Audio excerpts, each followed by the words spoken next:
Et ça y est les gars, on se retrouve enfin à nouveau sur le BTC, il bouge à nouveau, on va l'analyser ensemble et vous le savez, cette chute est prévue depuis exactement le 23 du mois de juin, c'est-à-dire quand on a retrouvé ce pic-là vis-à-vis de la zone de correction. Ce pic-là fait partie de toute la zone de correction, on va en parler, je vais d'ailleurs vous le montrer, tout simplement, c'est pas plus compliqué. Vous savez que maintenant sur le Discord, je partage les plans de manière récurrente, même si sur YouTube parfois, comme maintenant vous n'avez pas eu de vidéo pendant bien 2 semaines, sur le Discord bien sûr ça continue.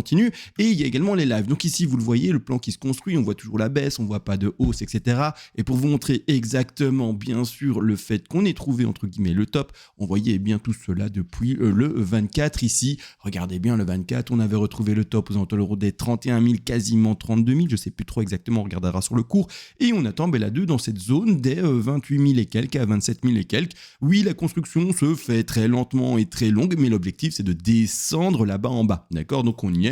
Et on construit le plan ensemble depuis maintenant pas mal de temps avec la zone de vente statistique et la zone d'achat statistique dans laquelle on doit se retrouver. Tout ça pour dire tout simplement que voilà, tout se passe pour le moment au mieux, tout est parfait et comme je le disais d'ailleurs dans la vidéo précédente, ce ne sont que des statistiques. On a 73% de chances de finir là-dedans et comme je disais dans la vidéo précédente, c'est-à-dire que vous verrez que dans la vidéo prochaine, quand on s'approchait de cette zone, je vous dirai c'était tout simplement les statistiques et donc c'est normal que finalement on ait beaucoup de chances de se retrouver dans ce futur rectangle vert qui n'a pas encore d'ailleurs été touché. Maintenant, on est dans la bonne direction tout de même. Juste avant de commencer, c'est vrai, j'ai oublié de le mentionner, mais vous avez vu tout un Discord ici. Et dans le Discord, il y a les analyses bien sûr du BTC, également d'autres altcoins, également, vous le savez peut-être pas, mais d'ailleurs il y a des gens qui sont en direct ici et qui s'amusent à parler d'analyse, etc.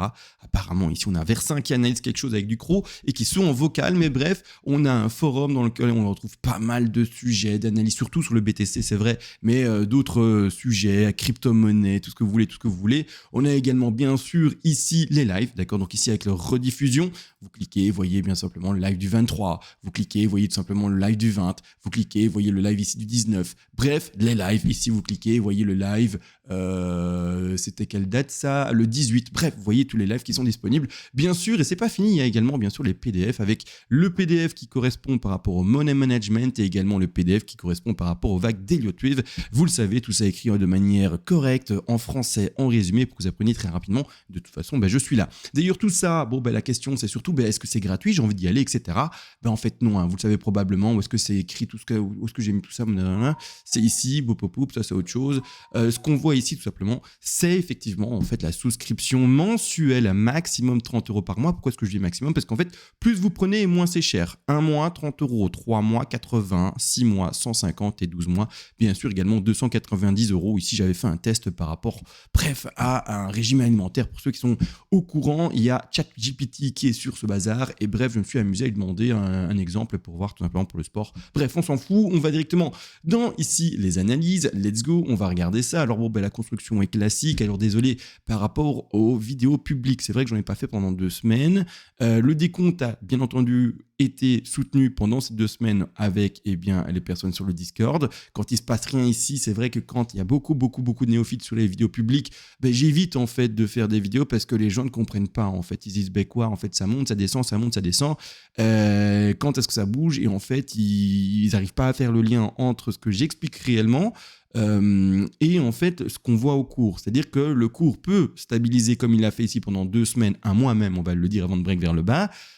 Mais du coup, quand je fais une vidéo et je dis on va vers cette zone-ci, ils pensent que le jour d'après la vidéo, on va vers cette zone-ci, alors que c'est pas forcément le cas. Vous voyez bien que ça peut stabiliser. C'est pour cette raison que sur les vidéos publiques, je prends en fait finalement le temps de ne pas toujours faire des vidéos. C'est étonnant dit comme ça dans cette phrase-là, mais c'est parfois le mieux à faire par rapport au public trop néophyte ou alors trop jeune, je ne sais pas, mais en tout cas qui est impatient. Sur Discord, je sais, on écoute, on fait une analyse pendant 1 heure ensemble, tout se passe bien et des gens aussi qui sont vraiment investis. Et là, on peut aller plus dans le détail et vraiment prendre le temps d'expliquer tout ce qui se passe à l'écran. Ici, de manière simple, comme d'hab, je l'ai dit. D'ailleurs, pour ceux qui d'ailleurs sont un peu de difficulté à comprendre en fait ce qui est en train d'expliquer ici à l'écran, c'est que le mouvement du BTC, oui, on le voit toujours boule, vous voyez, il suffit de lire les lignes par après, mais on ne monte jamais qu'avec des bougies vertes, il y a également des bougies rouges qui indiquent dans la tendance inverse que si c'est haussier, ou alors on ne descend jamais qu'avec des bougies rouges, qui est également dans la tendance inverse, vous savez très bien, des bougies vertes. Et ici, en l'occurrence, on a envie de monter, mais d'abord on doit connaître des bougies rouges pour ensuite pouvoir continuer à monter, d'accord? Ça c'est la logique, c'est-à-dire qu'on voit le BTC monter, mais pas directement. D'abord une toute petite chute pour après bien tout simplement continuer la hausse. Je rappelle ce que j'ai déjà dit en début de vidéo, mais la stat c'est ça, c'est la zone d'achat statistique ici comme vous le voyez, et donc il n'y a pas d'émotionnel, il n'y a pas de j'ai envie de le voir chuter là ou quoi que ce soit, non, c'est juste la statistique c'est quoi, c'est qu'on aille là. Donc on met la zone d'achat statistique là, et pour les traders, c'est-à-dire stop à poser normalement au niveau de la racine du mouvement 1 à 2, et ensuite simplement un palier d'achat sur les alentours des 28 100 et un deuxième palier d'achat ici sur les alentours des 27 300 comme vous le voyez. De cette manière, cette statistique est quand même représentée à hauteur de 3 chances sur 4, c'est-à-dire 73% des chances. C'est énorme et c'est pour ça que vous devez parier là-dessus. C'est pas genre ça stabilise, je vais jouer les 20, c'est combien que j'avais dit, les 27% qui restent, d'accord? Non, d'accord, vous n'ouvrez normalement pas un long dans cette position-ci, vous attendez bel et bien la chute du BTC pour tomber dans la zone qui est la plus représentative, d'accord? Donc oui, la patience est mise à rude épreuve, mais c'est comme ça, le trading parfois c'est compliqué, ou en tout cas c'est pas vraiment compliqué, mais surtout votre patience qui va être mise, comme dit, je vous l'ai dit, dans des situations mais atroces, et il faut juste pouvoir attendre, et c'est ça qu'un grand néophyte, pour le dire vraiment un gros néophyte, n'arrive pas à faire. Il dit ça stabilise, ça n'écrase pas le support, j'achète, et en fait comme d'habitude il achète soit le top, soit les mauvais mouvements, ou en tout cas les mauvais supports, et bref ces supports-là se font bien sûr breaker à un moment, la plupart du temps, d'accord, dans la configuration que l'on reconnaît dans une 2. Attention, sortie de contexte, si on n'est pas dans une 2, c'est autre chose, etc. Mais dans une 2, on va chercher les plus bas, qui sont ces zones de 50 à 61,8% de Fibonacci de retracement. Et pour ceux qui ne savent pas comment on le place par rapport au top de la figure et non pas le top de la correction de figure. On va ensuite à la racine. Et regardez bien, on est entre les 50 et les 61,8 zones d'achat. Et voilà, basta, c'est réglé. Le sous-décompte ici, pour moi, je le tiens en WXY, comme vous le voyez. Et là, on construit ensemble la première A, d'accord, le rebond en B. Et puis, on va choper le bas de C. Donc, c'est comme on l'avait vu d'ailleurs hier, parce qu'on a fait un live, il me semble, hier. Et donc, juste pour le regarder par rapport au BTC, voilà où on en était hier, d'accord. Ce rectangle rouge, attention, j'expliquais comment est-ce qu'on peut voir une bonne zone d'achat, oui ou non, par rapport au ratio attendu, au money management, etc., etc. Et étonnamment, on avait quand même vu que cette zone d'achat, si vous achetiez d'abord cette zone-là, même avec votre stop extrêmement plus bas, vous auriez été forcément... Non, je reprends ma phrase, j'ai du mal, excusez-moi. Même en ayant acheté, d'accord, sur cette zone-là en trading, en ayant mis votre stop là-bas tout en bas, là où j'essaie de le simuler avec ma petite souris, avec un objectif d'au moins 41 000, vous auriez été sur un ratio de 2, et donc même si vous achetiez là, la zone était déjà bonne. Malgré tout, la pattern veut se voir baissière, et la zone d'achat statistique, c'est celle-ci, et non pas celle-là. Mais ceux qui auraient été trop impatients, eh bien même là, ça aurait été un trade qui aurait été bon, malgré tout, vu la hausse qu'on attend par après. D'accord? Donc excusez-moi, un peu de cafouillage, j'ai eu un peu du mal à m'exprimer.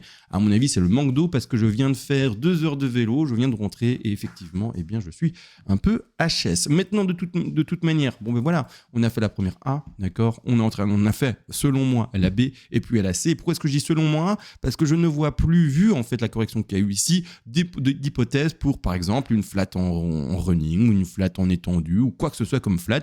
Pourquoi? Parce que quand je vais mettre ici mon Fibonacci, de retracement, en l'occurrence, on dépasse allègrement les 123, encore plus les 161,8, donc je me dis que une flat ne sera plus possible. Pour ceux qui ont un peu du mal, qu'est-ce que ça veut dire une flat? Alors d'ailleurs, je vais peut-être l'indiquer par rapport à ce dernier top là, comme ça on est plus précis. Et en fait, une flat, c'est quoi? C'est par exemple, alors là, elle n'est plus possible selon moi, d'accord? En tout cas, statistiquement, c'est quasiment du zéro, mais c'est quelque chose qui ferait ceci. Ça, c'est une flat par exemple, d'accord, et qui irait rechercher, peu importe ça. Non, en fait, non, on a trop réécrasé, les 123, etc. Désolé pour les tout néophytes, c'est peut-être un peu compliqué à comprendre, mais en tout cas pour moi, basta, c'est déjà terminé. Je termine ici ma B d'ailleurs, et maintenant, l'objectif, c'est de faire comme précédemment. Vous voyez ici, j'ai du mal, 1, 2, 3, 4, 5. L'objectif, c'est de refaire la même chose dans cette C-ci, donc s'amuser à compter 5 vagues. Pour le moment, il n'y a que très peu de bougies, très peu, vous voyez, de consolidation comme on peut le lire ici à gauche, très peu de rebonds. On va laisser le couteau tomber, on va attendre le premier rebond et après on va commencer à décompter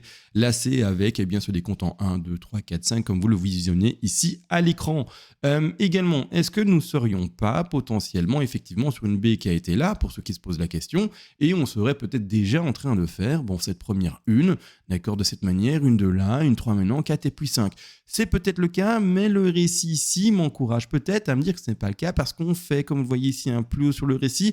Attention, le récit n'est pas toujours en corrélation avec un décompte et l'auto wave. Peut-être que ici, en l'occurrence, il perce, mais on est bel et bien dans une 2, dans une 1 vers une 2 et puis 3, 4, 5. Pour le moment, je laisse le cours se construire. De toute manière, 2 ordres à poser si vous êtes normalement trader. Attention, je rappelle, j'explique selon les îlots wave comment on peut poser des ordres, etc. d'achat. C'est pas du copy trading ici, c'est pas de l'invitation à trader non plus. Forcément, ici, c'est vraiment vous montrer comment on peut placer finalement un plan de trading, comment on peut placer et où mettre les zones d'achat par rapport à un réel plan que l'on peut apposer. Donc ici, c'est vraiment que de la pédagogie. Ne prenez pas, bien sûr, cela comme du copy trading à proprement parler. Vous devez être responsable de vos finances, responsable de vos émotions, responsable de vos pertes, responsable de vos bénéfices.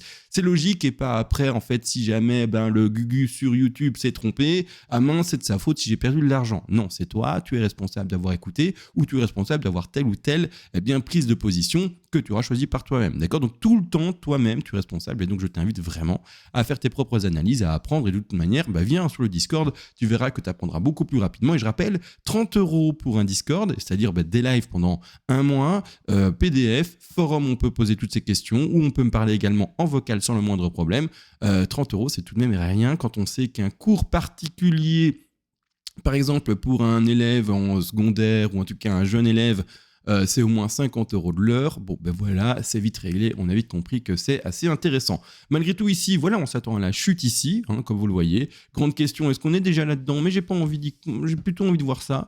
Mais comme je disais, de toute manière, voilà, on ne fait pas attention. Si vous jouez vraiment des mouvements aussi importants avec des TP qui vont choper ici, comme vous voyez, les 41 000, les 45 000 même, et voire même les 51 000, vous ne devez normalement pas vous préoccuper du sous-décompte. Vous identifiez le top de 1, vous voyez le bazar qui fait des trucs, et puis après, vous placez tout simplement votre zone d'achat sans vous préoccuper de si c'est WXY, Z ou quoi que ce soit. D'accord ? Ça, c'est pour ceux qui font du trading plus précis, en time frame plus petite, etc. Si vous attendez juste cette correction, un ordre d'achat là, un ordre d'achat là, un ordre d'achat ici, un stop posé en dessous, et puis les TP qui sont placés, et vous ouvrez votre trade de cette manière-là. Donc en gros, est-ce que j'ai pas un graphique un peu plus...